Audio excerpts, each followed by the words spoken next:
Hi, I'm Jo Clark, and thanks so much for joining me today. This is the Redefining Midlife podcast, a podcast designed for the 40-plus woman who is determined to challenge society's myths and beliefs around midlife. It's for the woman who is inspired and ready to define midlife her way. Join me each week as I chat to health and wellness experts for up-to-date information on how to live well as some special conversations with incredible everyday women redefining what midlife can look like. Here's to making our next half of life even better than the first. When it comes to your brain and body, my guest expert today sends us all a clear message. It's a matter of use it or lose it. Ellice De Giovanni has an extensive health and wellness background, spanning 20 plus years, and has an all-round wealth of knowledge when it comes to health, movement, brain function, energy, intuitive wellness, and lifestyle. Ellice has worked with high-profile clients such as Baz Luhrmann and Dr. Libby Weaver, and has also helped thousands to improve their overall well-being and lifestyles through her advanced and innovative concepts on pain, movement, and brain health with her brain-changing movement tools and techniques. Ellice teaches and has a wide range of simple yet incredibly powerful techniques, tools, exercises, and brain hacks that will improve your brain health, your balance, and vision so that you can have optimal movement and better daily performance. And this is exactly what we all want as we age. And the great thing is, and the message we need to hear, is that it's never too late to begin. We also discuss the topic of pain and how we can hack our brain to lessen its effects and impacts on our body and our life. Now, everything that Ellice shares truly has a potential to be life-changing for you, as well as for someone you love. So be sure to share this episode with at least one person who would benefit from hearing it. A big welcome to the podcast to Ellice. So welcome, Ellice. Great to have you here. It's my pleasure. Thank you for having me. This is going to be such an interesting conversation because there's lots of things that I don't know about that you're going to discuss, and there's a few things that I've got a bit of an idea. And I've been following you now on Instagram for a while.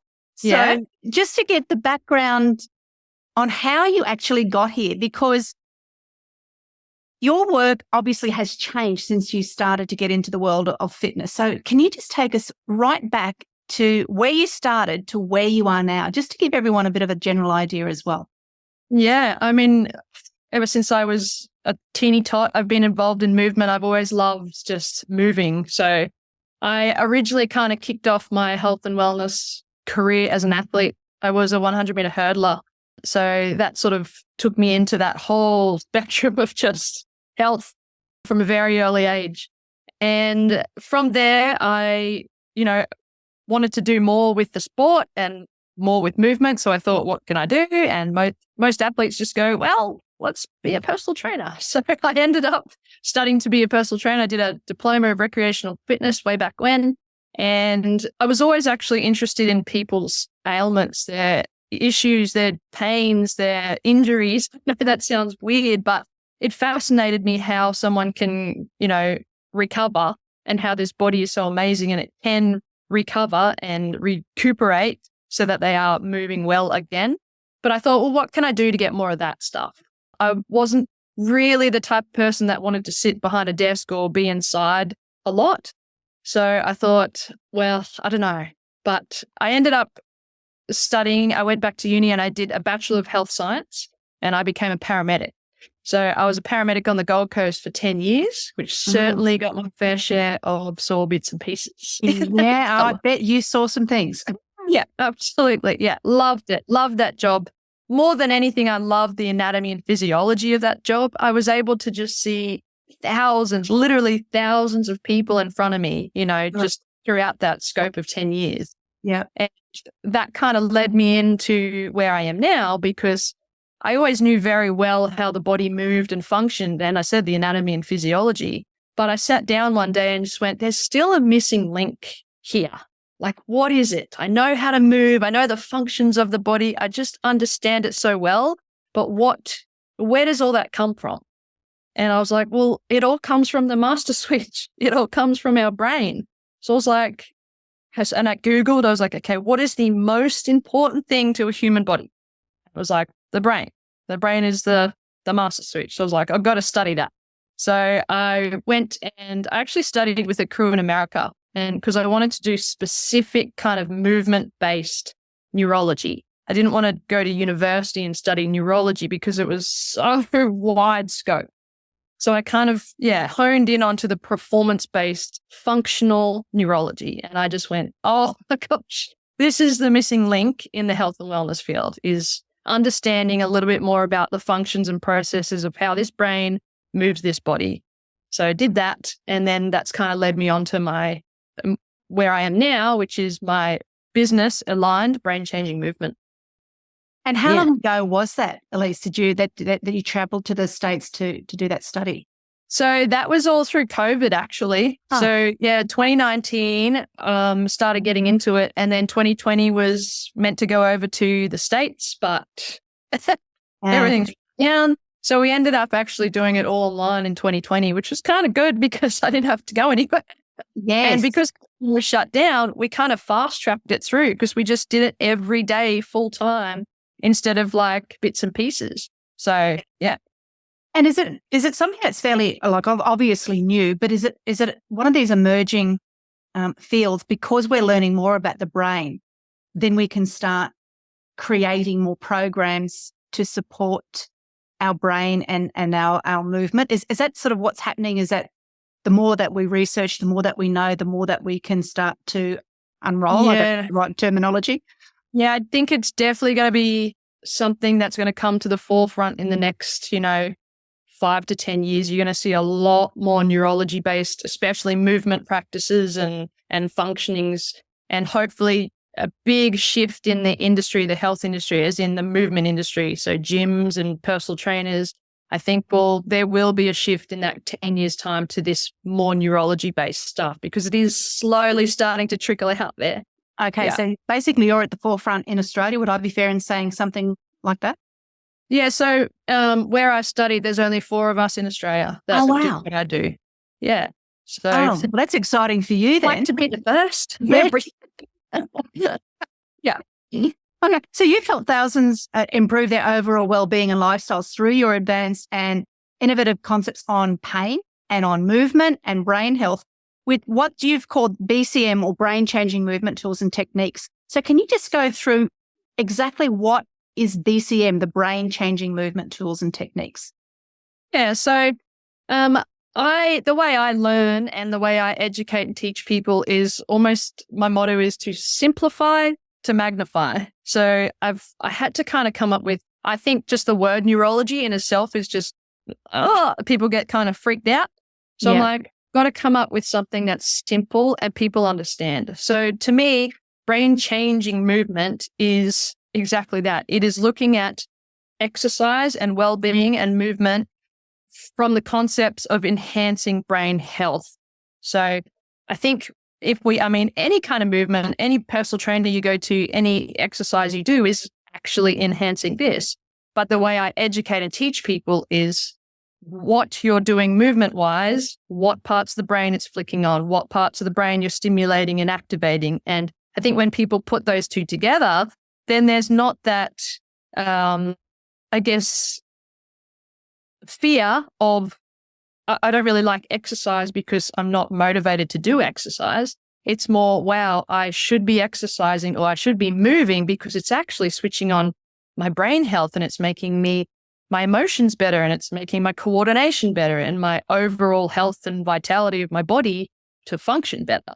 So I've kind of worked it backwards. Yeah. And if we look at the brain, the hierarchy of the brain, so the most important thing in the brain, to the brain, I always say the brain is like the founder, the boss of this corporation, which is your body. So the co-founder would be the information coming in through your eyes because they're the closest thing that sits to your brain if you kind of look at a human face. The managing director would be your balance center, which is your vestibular, which sits inside your inner ear. And look how close your ear is to your brain. So they're all very close things to your brain. Then the third most important thing is actually your senses. So the sensation, the sight, the sound, the touch, the feeling, the senses inside your body, the temperature regulation, all of those sort of things. And the actual least, or the least importance, I guess you can say, is actually movement. So movement to the brain is only like 9% of information coming in, whereas the other stuff is like 90% of information. So that to me is like, I've got to teach people that because we're kind of the wrong way. Love movement, but we're all based on movement only. Yeah. Yeah. And it's one of those things too, as you get older, and I think we had a discussion with one past guest, Professor Belinda Beck, and she was just talking about women with brittle bones, losing balance and the importance of balance. So if we can start working on these sorts of things now with some simple techniques, that is just going to, the overall benefits for anybody's health as they age is going to be huge, but particularly for women, if they do suffer from, bone loss during perimenopause and menopause and beyond. So what you're doing is really key for, women's health. Yeah. Yeah, absolutely. And that's it. And I think we also forget that everything does come from the brain. So we look at flexibility and we look at strength and we look at all these sort of things as external to the brain. But flexibility comes from a part of your brain. Strength comes from a part of your brain, and it actually activates the areas in the body. So if we want to get that happening faster, you've got to activate the areas first and foremost so that you can actually see the results quicker. Yeah. It's fascinating. So talking about this, your field of expertise then is helping your clients improve their brain health. So what are the 4 tools that you talk about that can help somebody with their brain health? Can you explain some of that to us? Yeah, absolutely. So I've developed a program and it's called F.A.S.T, F-A.S.T. So 4 tools for optimal brain health and well-being of the body. So these are 4 things your brain needs in order for you to be healthy and vibrant and have full, vitality and wellness. F is fuel. So your brain needs a constant supply of fuel. And there is 2 fuel sources that your brain needs. One is the nutrition that you put into your body, so the glucose that you consume. And 2 is the oxygen. So they're the 2 fuel sources. They will start the fire of this brain health and body. Yeah. So we've got to make sure that we're eating well and we've got great ability to have oxygen, because oxygen works obviously the whole body, but very specifically certain parts of the brain. There is F.A. activation. So your brain needs constant activation, constant stimulation. And it almost needs, I always kind of explain the brain as like a little kid sitting beside you who's always bored. And if they're always bored, you're going to have to give them something to do, an activity. So when the brain's constantly activated, it's not as bored, and therefore you're going to get better outcomes on the other side. Yep. And then you've got S. So F.A.S. is stimulation, similar to activation. But for me, stimulation is through all of your senses. So if you think of your sight, your sound, your sensation, your smell and your taste, they're your 5 senses. So we've got to make sure that we're activating or stimulating those 5 senses throughout the day, basically. And then we've got T, which is the last letter, which is trust. So your brain works off a safety system. It's there to keep you alive. So it basically goes with everything. Am I safe or am I not safe? Is this safe or is it not safe? It's just it's keeping you alive 24/7. So if it doesn't feel safe or if it doesn't have trust in a moment, it's going to give you a crappy output. And that crappy output's going to be something like pain, stiffness, tightness, migraines, nausea, whatever undesirable output it wants to come up with. To me, that's trying to change your behavior in that moment because it doesn't trust and it doesn't feel safe. So they're the 4 things your brain needs. I kind of developed that because it's quite easy. Like the health and wellness field is so overwhelming. So if we can just walk around our day kind of going, have I done my fast 4? Have I got good fuel in there? Have I activated my brain? Have I got stimulation? Like have I gone outside and smelt the flowers? Have I looked up into the colors of the sky, And always understanding that T, like what is my body trying to tell me in this moment? Yeah, it's that whole awareness, isn't it? Because we usually walk around, we're completely unaware and oblivious for a lot of the day. So it's just tuning in to ask yourself those things. But so if you talk about the activation, and I know on your Instagram account, you often have some little reels or little videos on what people can do. Can you just think of, off the top of your head, 1 or 2 things that anyone who's listening now might be able to try that's just going to give them a taste of the sorts of things that you do? Yeah. So with activation, it would be if your brain's just a processing unit. So it works off the inputs coming in and then figures out what to do with that input and gives you an output on the other side, depending on what's coming in. So I always say, if you're going for a walk and you've got a niggle, like in your knee, something like that, then your brain's instantly telling you it doesn't like that situation you're in at the moment. So you can also instantly change your input. A great way to, I guess we can do one here now, would be integrating the left and right brain hemisphere together. So when we work off just one side of our brain, usually we get that kind of lull in energy at that 3 p.m. mark where we kind of go for a coffee or a chocolate biscuit. So if we can integrate the two brain hemispheres together, we're going to get a great little input straight away. So as soon as the brain's happy and activated and it's got a snack, then you'll get a great output. So we can do one right now. We can do one with our hands. This is one I kind of generically do with everyone. Can I turn the video off so you can't see? Everyone stuffs it up. It's fine. And it doesn't matter if you stuff it up. No, it doesn't matter. It's process. Yeah. It's the brain like trying to figure something out. And I think you realize like if we're really good at everything, then the brain has nothing to kind of. No. And that's it. Having that growth mindset, isn't it? Right. Yeah. It's going to be tricky. So it's going to be hard. All right. If you give me an OK symbol on the right hand and a peace symbol on the left hand and switch. Oh, God. Everyone always gives me the finger and switch. Wow. Okay. So something as simple as that.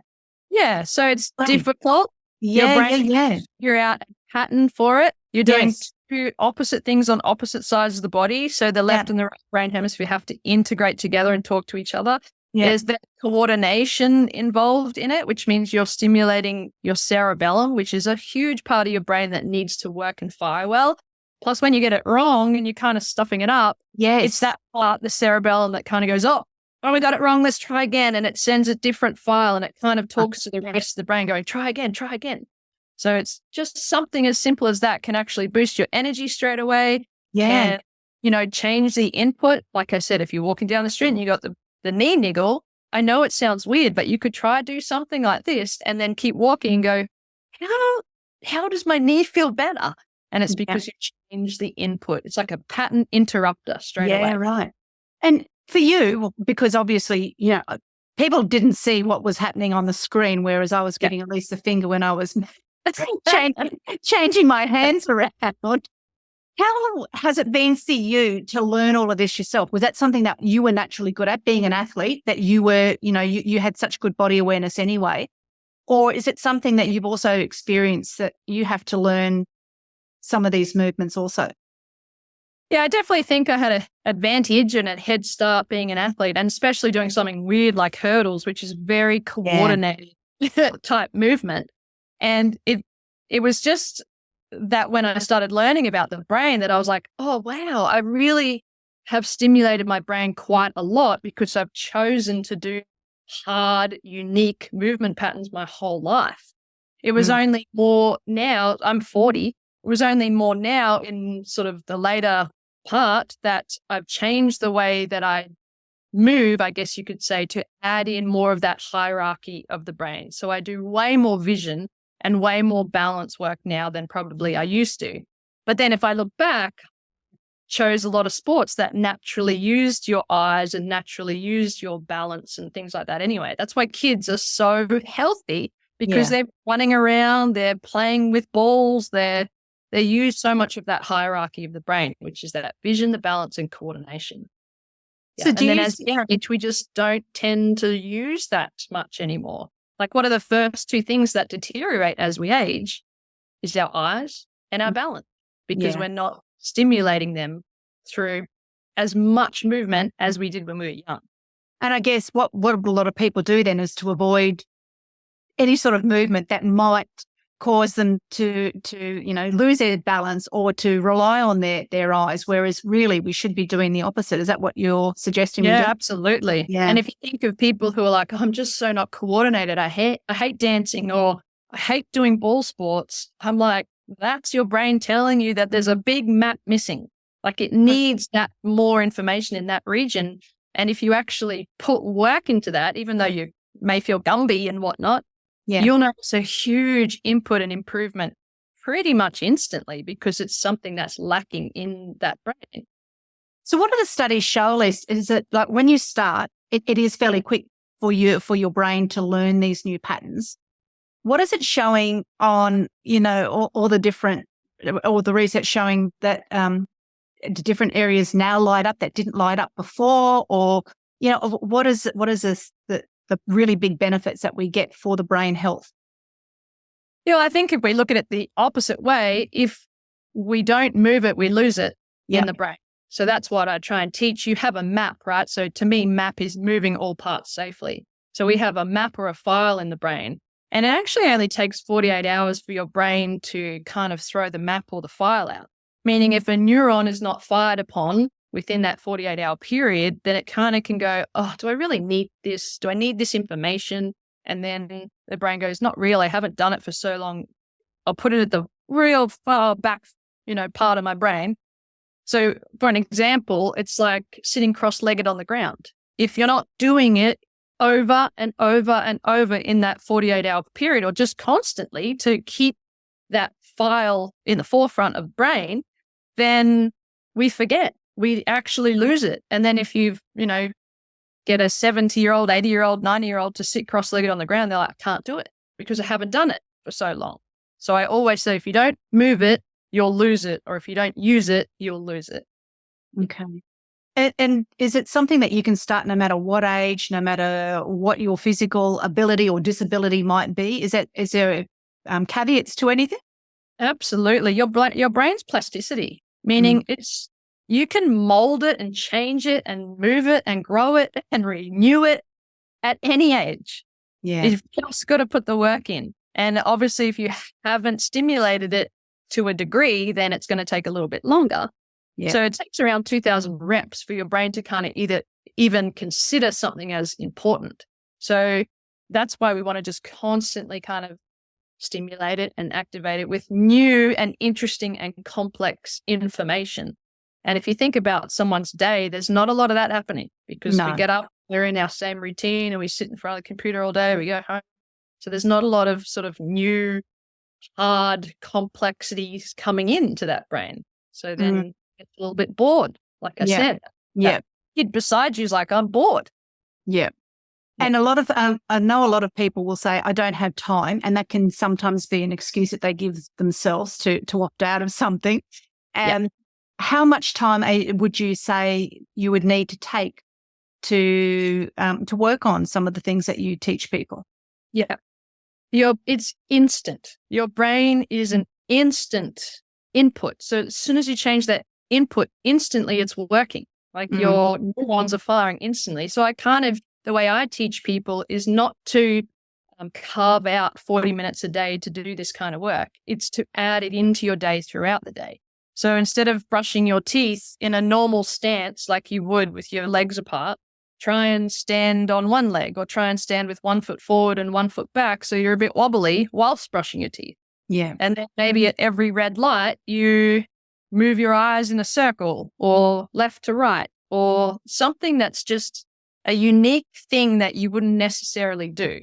Like if you think about sitting in the car, you would kind of look with your entire head from mirror to mirror. So perhaps instead of that, maybe just use your eyes instead of your head. There's just little snippets that we can do throughout the day. And I guess that's why also I created what's called brain-changing movement cards. They are like, it's like tarot cards, but for your brain. So you can sit in them, desk. And throughout the day, instead of going to your phone to scroll on social media for a brain break, which is actually kind of a drain break, then you go to pick a card, whatever card that you pick is like the one you're meant to get, and it's going to give you like a 30-second piece of information that's going to stimulate your brain and instantly boost your energy and make you feel more vibrant and great for the next sort of few hours. And then you pick another one if you need to. So it's just about little snippets throughout the day, little snacks throughout the day for that. Yeah. I love that. And that's just my past profession was as a primary school teacher. So we used to incorporate brain breaks throughout the day for the kids all the time. But I think as adults, we forget that we need that for our brain as well. It's one of the, And that's it. It's the small incidental things adding up over time can make the huge difference.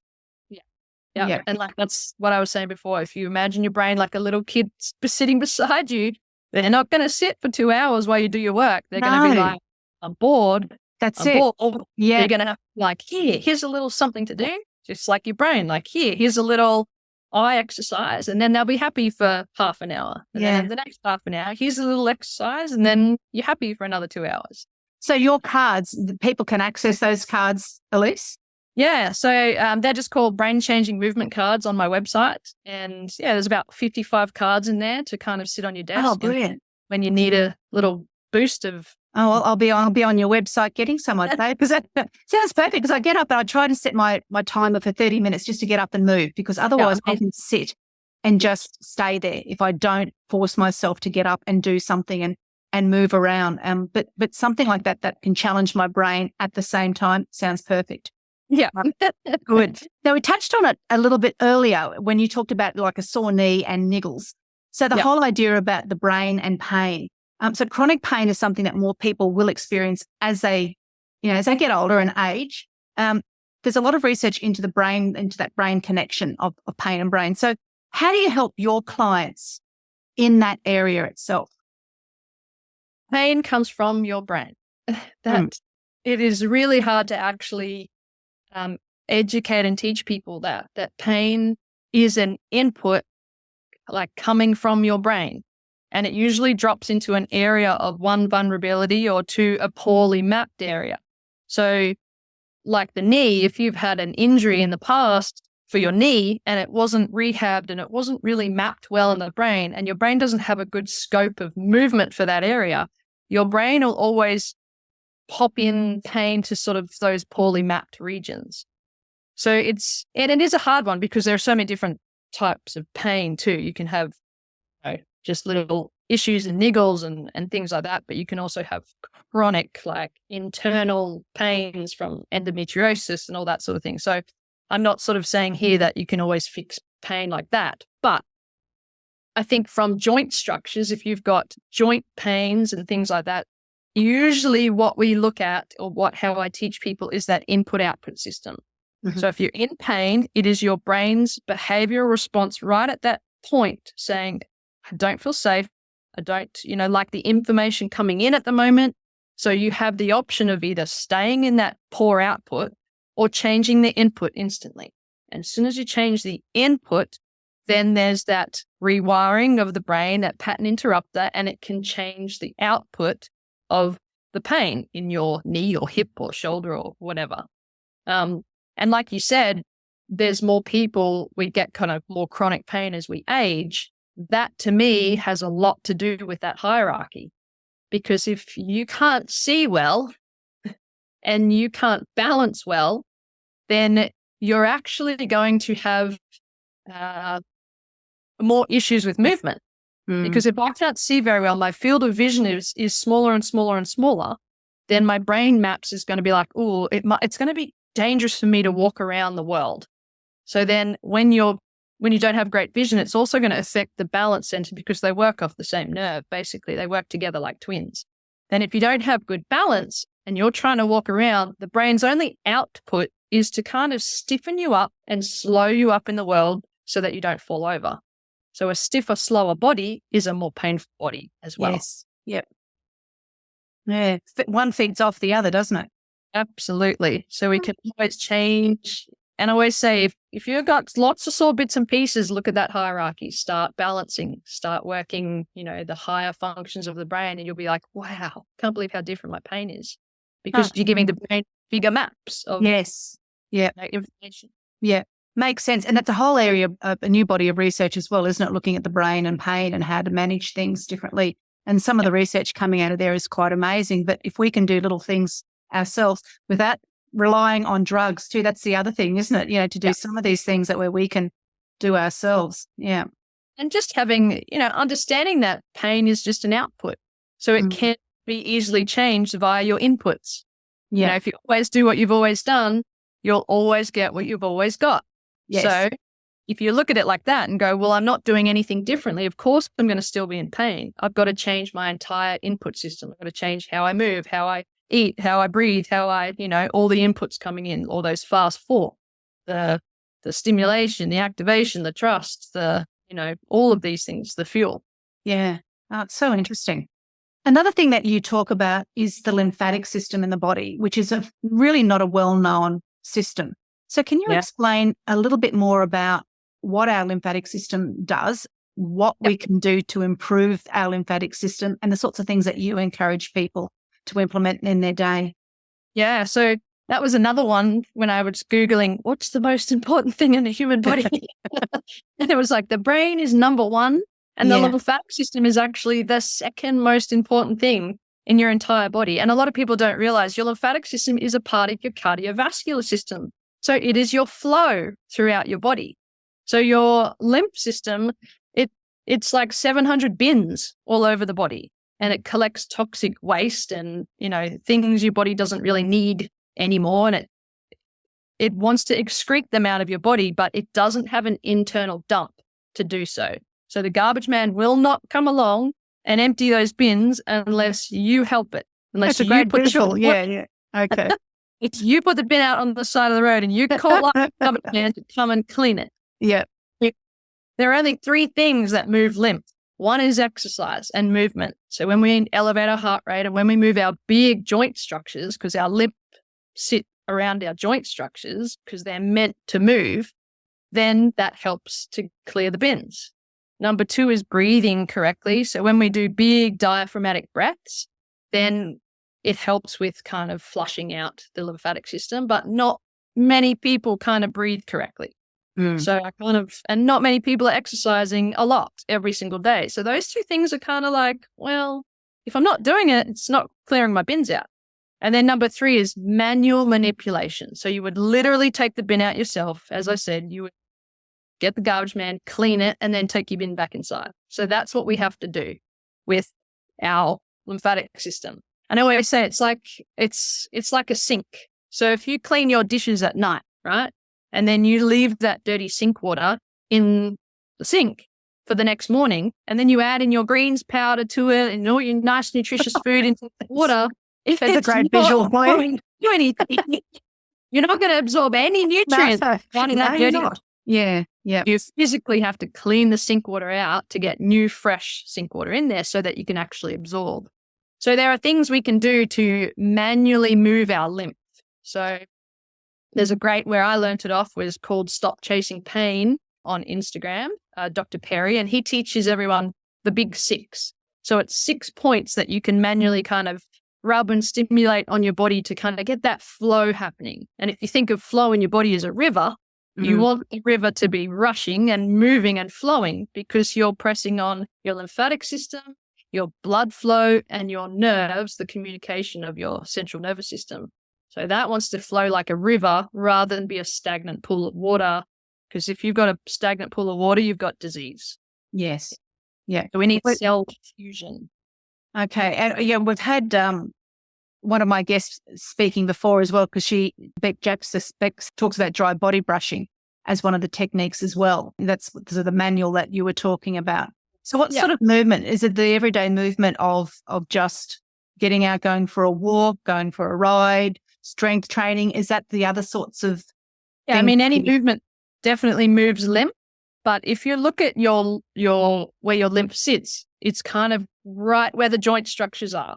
So if you think or look right down at yourself now, if your knees are bent, your hips are bent, your stomach's kind of clenched down, your shoulders are bent forward over your computer, there's a lot of dams happening in that river. Yes. If you think about it. So when you stand up and you walk, that's kind of the best possible way to flush out all of your limbs is natural movement. So anything which is like walking or, moving the joint structures or rebounding is really great. Even if you sit on a fit ball when you're at work as a chair and you kind of bounce up and down on it, or a trampoline or skipping or anything that just moves you will move. Yeah. Well, there's a few things that we can all come away with after our chat today that people can start working on. That's awesome. I know you've got your programs, a variety of programs. So we'll talk about those. And if there's anything else that you would like to share with us before, I've got some rapid fire questions for you. No, I mean, my goal is just to make someone fall back in love with this vessel, this home that we live in.